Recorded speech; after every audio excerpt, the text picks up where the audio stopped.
Всем привет! Всех с наступающим Новым Годом!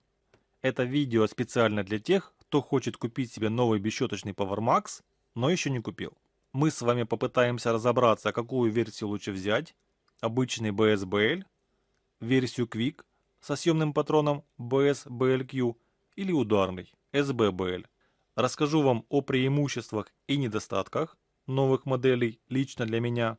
Но для начала отвечу на вопрос, который вы чаще всего задаете под роликами про бесщеточные PowerMax. Где его купить? Если вы с Украины, то вопросов не должно возникнуть, могу порекомендовать сайт metabo.net.ua. Если вы с России, то вам нужно немного подождать. Вот-вот должны появиться в продаже.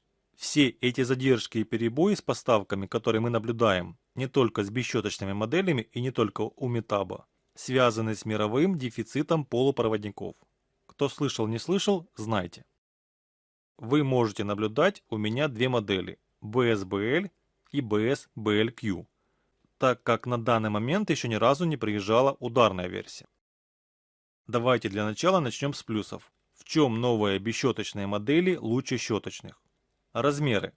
PowerMax и так были одни из самых компактных шуруповертов из 12-вольтовых, но бесщеточные модели стали еще меньше. Производительность. У бесщеточных моделей крутящий момент стал выше и составляет 38 Нм. У щеточных он 34. Казалось бы, разница в цифрах небольшая, но по факту это ощущается. Продолжительность работы. Бесщеточные модели на одном и том же аккумуляторе могут выполнять по объему на 30-40% больше, чем аналогичные щеточные. Это связано, скорее всего, из-за более высокого момента затяжки. У бесщеточных моделей нет потерь при старте и торможении двигателя, так как нет щеточного узла, и, скорее всего, потребление меньше. Нужно меньше энергии на одну и ту же операцию. Теперь, что не понравилось лично для меня.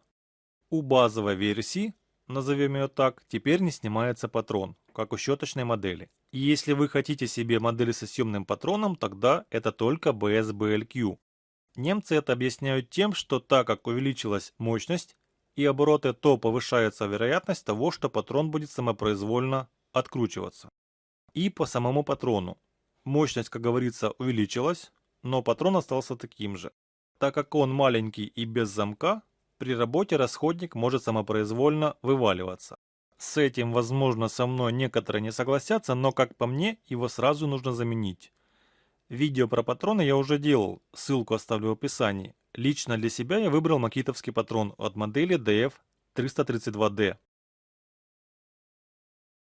И еще один момент по подсветке. Немцы, конечно же, об этом не заявляли, но в первых ревизиях была подсветка с послесвечением. При нажатии на кнопку на курок подсветка горела еще 10 секунд. На данный момент у всех версиях такую фишку убрали. Понятно, с чем это связано, с дефицитом полупроводников, но, как мне кажется, эту способность уже не вернут, раз о ней никто не заявлял. Время покажет. Про цену как минус я не буду говорить, так как если сравнить с конкурентами с той же Makita DF332D, DeWalt DCD701, Bosch GSR12V30, они все дороже. Metabo всегда был дешевле. Какую модель выбрать, смотрите сами. Если вам не нужен темный патрон, то смело берите базовый BS-BL, но если вы возьмете себе BS-BLQ, то у Metabo есть несколько насадок вместо патрона. Угловая или со смещенным центром помогут закрутить шурупы в самых труднодоступных местах.